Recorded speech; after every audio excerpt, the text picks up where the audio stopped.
আমরা এই মুহূর্তে বিক্রমপুরের হাই স্কুলের মাঠে আছি এবং এই হাই স্কুলের মাঠে এসেছি। আজকে এখানে দক্ষিণবঙ্গ উৎকল ব্রাহ্মণ কল্যাণ সমিতির সিমলাপাল শাখার উদ্যোগে একটা বড় সভার আয়োজন করা হয়েছে এবং সেই সভা দেখতে আসা।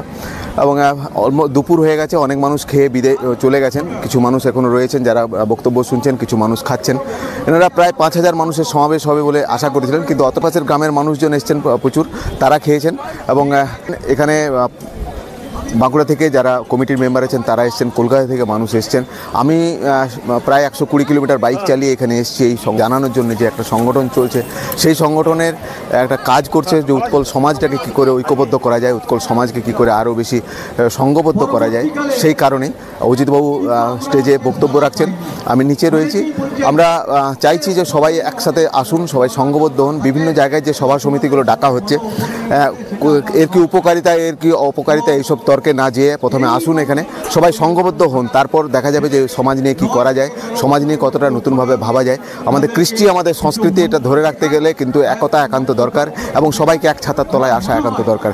আমার নিজস্ব উৎকল বার্তাতে আমি দীপক মাহান্তি প্রত্যেককে একই বার্তা দিয়ে থাকি বরাবর, যে বিগত 3 বছর ধরে আমি বেশিরভাগ উৎকল গ্রামে গেছি, সবাই চাইছেন একটা ছাতার তলায় আসতে। তারই একটা নিদর্শন এখানে সিমলাপালে এই বিক্রমপুরের হাই স্কুলের মাঠে দেখা যাচ্ছে। প্রচুর মানুষ এসছেন, খাওয়া দাওয়া করছেন, কিছু বক্তব্য শুনছেন। ধন্যবাদ সবাইকে, সবাই আসবেন। কিন্তু এর পরের যে বক্তব্য থাকছে, যেসব জায়গায় সভা হবে, সবাই আসার চেষ্টা করুন একবার। প্রথম কথা হচ্ছে এই সংগঠনটি কেন করছি আমরা। যারা করেছিলেন বিগত দিনে অজিতবাবুর কাছে শুনেছেন যে কত বছর আগে হয়েছিল, আমাদের এখানকার যে বিশিষ্ট ব্যক্তিরা যারা করেছিলেন নাম ঝরে, তারপর 75 বছর পর আমরা আজকে আবার সবাই সমবেত হওয়ার চেষ্টা করেছি। যদিও এটা 2019 সাল থেকে এই সংগঠনটা আবার গ্রামে গ্রামে নিয়ে যাওয়ার চেষ্টা করছি। দেখুন, একটা কথা, সংগঠন তখনই তৈরি হবে যদি গ্রাম থেকে ব্লককে নিয়ে না আসি, ব্লক থেকে জেলাতে নিয়ে না যাই, জেলা থেকে সংগঠন যদি আমি রাজ্যকে না নিয়ে যাই, ততক্ষণ পর্যন্ত সেই সংগঠনের কোনো মজবুত ভিত হয় না। আমি সেইভাবে মনে করি, আসুন সবাই এসে আলোচনা শুনুন, আমাদের কি উদ্দেশ্য, আমরা কি করতে চাইছি, আমরা সঠিক পথে চলছি না ভুল পথে চলছি। আপনাদের মূল্যবান পরামর্শ নিয়ে আমরা আগামী দিনে চলবার চেষ্টা করব। তার জন্য এই সভা। এই সভা মানে এই নয় চতুর্দিক থেকে লোক এসে খেলাম দেখলাম পিকনিক করলাম চলে গেলাম, এতে আমাদের কিন্তু আপত্তি আছে।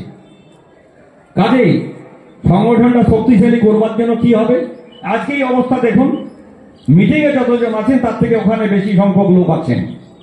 এটা কি সাংগঠনিক বিষয় হতে পারে? আমাদের পূর্বপুরুষেরা জলাশয় তৈরি করেছেন, আমাদের কৃষিযোগ্য ভূমি কম ছিল, তারা এই ঊষর জমি, কঙ্করময় জমিকেও তারা তৈরি করেছেন। আর অজস্র মানুষ এখানে যারা আজকে আদিবাসী বলেন, সাঁওতাল, সর্দার, পাউরি সম্প্রদায়, তাদেরকে নিয়ে এসে তাদের শ্রম দিয়ে, আমাদের মেধা দিয়ে কাজ শুরু করেছেন। আপনাকে অন্ন দিয়েছে, সমাজ আপনাকে কাপড় পরতে শিখিয়েছে, সমাজ আপনাকে অক্ষর জ্ঞান দিয়েছে, সমাজ আপনাকে মনুষ্যত্ব দিয়েছে। মানুষের সঙ্গে জন্তু জানোয়ারের কি পার্থক্য, প্রথম সমাজে আপনাকে শিখিয়েছে। অভাবের সময় তোমাদের দিত, সেইগুলো নিয়ে তোমরা কাজ করে আবার ফেরত দিতে। এই ব্যাংকিং সিস্টেম, এই শস্যগোলা, এই আমাদের উৎকল ব্রাহ্মণ পূর্বপুরুষদের সৃষ্টি। সমাজ এই সঞ্চয়ের অভ্যাস আপনাদের শিক্ষা দিয়েছিল বলেই আজ আপনারা কেউ ভূমিহীন নন। এখন আমি আমার বিধায়ক মাননীয় ফাল্গুনী সিংহবাবু হয়ে আপনাদের সামনে 2-4 কথা বলবো। ওনার আজকে এখানে উপস্থিত থাকার কথা ছিল, গতকাল পর্যন্ত উনি আমাকে বলেছিলেন যে আমি যাব, কিন্তু একটা জরুরি কর্মসূচি পড়ে যাওয়ায় ওনাকে বাঁকুড়া চলে যেতে হয়েছে এবং ফিরতে দেরি হবে, তখন হয়তো এই সভাটা শেষ হয়ে যাবে, যে কারণে উনি আসতে পারেননি। উনি আমাকে বললেন যে তুমি উপস্থিত থেকে আমাদের বক্তব্য জানাবে। শুধুমাত্র একটাই কথা আমরা বলবো, দেখো এখানে কোনো রাজনীতির কথাবার্তা নেই, কিন্তু আমাদের ফাল্গুনী বাবু তালনাগড়া বিধানসভার এমএলএ সংখ্যাগরিষ্ঠ উৎকল ব্রাহ্মণ এলাকায় উনি কিন্তু বিধায়ক। স্বাভাবিকভাবেই উৎকল ব্রাহ্মণদের বেশি ভোটে নির্বাচিত হয়েছেন, যেহেতু তার ভোটারদের পাশে উনি সবসময় আছেন এবং থাকবেন। উনি আমাকে একটা কথা বলেছেন যে আমরা তো বিভিন্ন রকমের সমাজ আমাদের রাজ্যে আছে, আমাদের এই এলাকাতেও আছে, সমস্ত সমাজের পাশেই আমরা আছি, আমরা থাকি, এবং আমরা এই যে সমাজ আজকে উৎকল ব্রাহ্মণ সমাজের যে সংগঠন, এই সংগঠনের সমস্ত রকমের কাজের সঙ্গে আমরা যুক্ত এবং সমস্ত রকমের কাজে আমরা সহযোগিতা করব।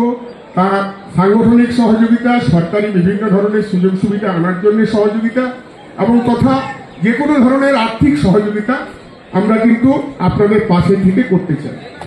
রামানুজবাবু যা বললেন এটাই ঠিক এবং এটাই আমাদের দরকার। যারা যারা সরকারি প্রতিনিধি হয়ে যাচ্ছেন তারা যেন এই সমাজটাকে দেখেন, সমাজের নিয়ে কথা বলেন, এবং সেটা আমরা সবাই চাই। ধন্যবাদ ফাল্গুনীবাবুকে, তিনি এটা ভেবেছেন বলে।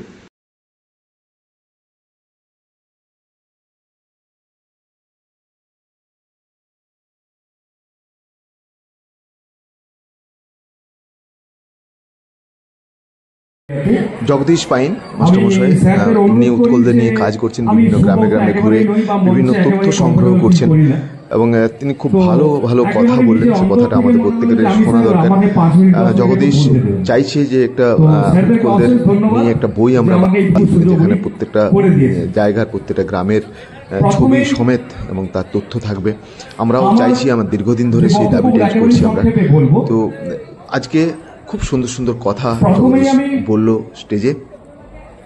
প্রণাম জানান। আপনারাও এটা কিন্তু সবাই ফেস করেন যে আমরা কি বাইরে থেকে এসেছি, উড়িষ্যা থেকে? এই প্রশ্নটা বলুন সবার মধ্যে আছে কিনা? আছে? জেনে রাখুন, বুক ঠুকে বলুন আমরা কিন্তু বাইরের উড়িষ্যার লোক নই, আমরা এখানের লোক। এটাই আমাদের আদি ভূমি। এখানের পাহাড় জঙ্গল আমাদের নামে। জয়পন্ডা, বিখ্যাত মানুষ জয়রাম পন্ডা, একজন ব্রাহ্মণ, তার নামে নদী। মশক পাহাড় আমাদের একজন পতি, আমি ঠিক এই মুহূর্তে নামটা মনে করতে পারছি না, ওনার জন্য। অর্থাৎ আমাদের পাহাড় জঙ্গল যেখানে আমাদের সভ্যতা সংস্কৃতি আমাদের হাতে তৈরি, আমরা বাইরের লোক হলাম কি করে? আসলে গল্পটা হলো যে ব্রাহ্মণের শ্রেণী হয় 5টা। আপনার তবু বলি যে পঞ্চ শ্রেণীর ব্রাহ্মণ আছে, তাদের যে শ্রেণীগুলো হয় তার মধ্যে উৎকল একটি শ্রেণী। ঠিক এরকম গৌড়ীয়, কনৌজিয়া, মৈথিলি এবং সারস্বত, এই 5টা হলো উত্তর ভারতের ব্রাহ্মণ শ্রেণী। ভেবে দেখুন, আমরা আমাদের ব্রাহ্মণের শ্রেণীর পরিচয় দিচ্ছি একমাত্র আমরা, যারা আমরা বলছি আমরা উৎকল। অন্য কোন ব্রাহ্মণরা তার শ্রেণীর পরিচয় দেয় না। আপনি কোনদিন শুনেছেন চ্যাটার্জি গিয়ে বলছে আমি কনৌজিয়া? আপনি শুনেছেন কোন ব্যানার্জি বলছে আমি গৌড়ীয়? না, ওনারা বলেন আমরা বাঙালি। আর আমরা এই ফাঁদে পড়ে আমরা বলি আমরা উৎকল। আসলে উৎকলের বিপরীত বাঙালি নয়, উৎকলের বিপরীত কনৌজিয়া, উৎকলের বিপরীত গৌড়ীয়, উৎকলের বিপরীত সারস্বত বা মৈথিলি। কিন্তু বাঙালি, আদ্যপান্ত বাঙালি। এইটা অন্তত অন্তঃকরণে সবাই রাখুন। যেখানেই প্রশ্ন আসুক বুক থেকে উত্তর দেন আমরা উৎকল শ্রেণী ব্রাহ্মণ, এবং গর্বের সাথে বলুন আমরা উৎকল। এরপর আমি পরের প্রসঙ্গে যাই। দাদা বলছিল আমাদের দীপকদা যে আমাদের তারুণ্যের এত অভাব কেন?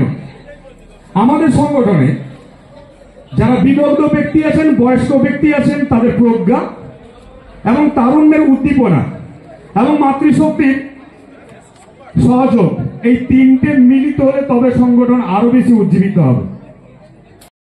সঙ্গত প্রশ্ন, আমরা আমাদের মধ্যে তরুণরা কোথায়? এই সংগঠনে তরুণদের আরও বেশি স্থান দরকার ছিল। তারাই তো গ্রামে গ্রামে গিয়ে সংগঠনের প্রচার করবে, সব মানুষকে একত্রিত করতে পারবে, তারা দৌড়ঝাঁপ করতে পারবে। নারী শক্তি কোথায়? নারীদের আরও বেশি ভূমিকা এই সংগঠনের মধ্যে থাকা দরকার, আরও অনেক বেশি মেয়েদের এগিয়ে আসা দরকার। আমরা প্রত্যেকে শিক্ষিত, তাই সংগঠনটাকে চাঙ্গা করার জন্য নারী শক্তি, যুব শক্তি প্রত্যেককে এগিয়ে আসতে হবে, তবেই যে এই সংগঠনটা দাঁড়াবে। সেটাই জগদীশ বলছিল, সেটাই আমার নিজস্ব বারবার বক্তব্য। তাই এই রান্নাবান্না হচ্ছে, এখনো চলছে রান্না। ঠাকুরমশাই কোথায় বাড়ি? হ্যাঁ উস্তোড়া। কি নাম আপনার? দক্ষযজ্ঞ চলছে। কতজন মানুষের রান্না করতে বলেছেন এনারা? 5000 মানুষের খিচুড়ি চলছে পুরো।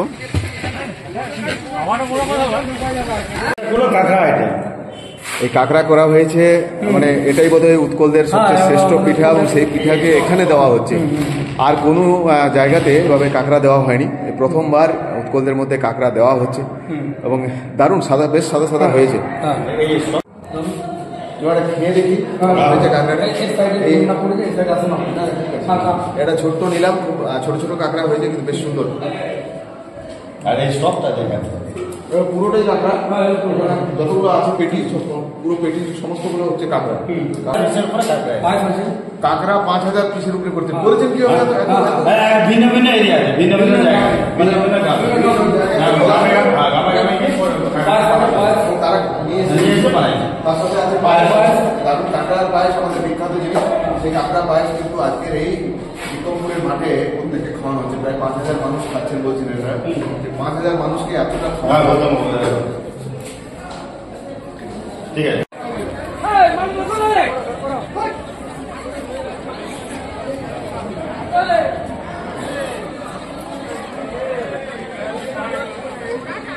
পুরো খাওয়া চলছে এখানে। বেশ কয়েকটা পঙ্গত হয়ে গেছে, এটা বোধহয় 3 নম্বর 4 নম্বর পঙ্গত চলছে খাওয়া দাওয়া। খিচুড়ি সাথে আমার ছবি তুলো, আরে কাঁকড়ার ছবি তুলে আনা, যে আমরা কাঁকড়া পিঠা খাই। কাঁকড়া দেওয়া হয়েছে, খুব গর্বের সঙ্গে সবাই বলছে কাঁকড়ার ছবিটা আগে তুলুন। এবং বছর আগে মহাভারতের যুগে উৎকল বলে একটি প্রদেশ ছিল, একটি রাজ্য ছিল, এবং আপনারা গুগল সার্চ করলে সেই রাজ্যটির বিভিন্ন রাজাদের নাম ক্রমাগত পেয়ে থাকবেন। কিন্তু ঐতিহাসিক মতে আমরা যদি ইতিহাসের দৃষ্টিকোণ থেকে বিচার করি, তাহলে এই এলাকাটি অঙ্গ, বঙ্গ এবং কলিঙ্গ এই নামে পরিচিত ছিল দীর্ঘদিন। এই কলিঙ্গটি আবার পরবর্তীকালে দুটি ভাগ হয়েছে, সেটিকে উত্তর কলিঙ্গ এবং দক্ষিণ কলিঙ্গ বলা হয়েছে। আবার উত্তর কলিঙ্গের একটি অংশে পরবর্তীকালে একটি রাজ্য তৈরি হয়েছে, যার নাম হচ্ছে ওড্রদেশ বা ওরদেশ। আমরা এই দক্ষিণ বাঁকুড়ার বিস্তীর্ণ অঞ্চল, পুরুলিয়ার বিস্তীর্ণ অঞ্চল, এরা সেই ওর দেশের, সেটা এই ওর দেশের মধ্যে এই অংশটা ছিল। প্রকৃত অর্থে আজকের সম্মেলন সফল। অনেকেই কথা শুনেছেন, অনেকের কথা শোনা হয়েছে। খুবই ভালো লাগলো এসে এত বড় মাঠে, তবে আরও বেশি জনসমাগম হলে আরও ভালো লাগতো। উপস্থিত মহিলাদের সংখ্যাও প্রচুর ছিলেন, কিন্তু তরুণরাও অনেকে ছিলেন। আমরা চাইছি সবাই সংঘবদ্ধ হতে, সংগঠনের মধ্যে আসতে এবং এক ছাতার তলায় থাকতে। ধন্যবাদ সবাইকে। উৎকল বার্তায় দীপক মাহাতির পক্ষ থেকে প্রত্যেকের শুভেচ্ছা রইল। অবশ্যই এই ইউটিউব চ্যানেলটি লাইক করবেন, সাবস্ক্রাইব করবেন এবং শেয়ার করে অন্যদের দেখার সুযোগ করে দেবেন। ধন্যবাদ সবাইকে, ভালো থাকবেন সবাই।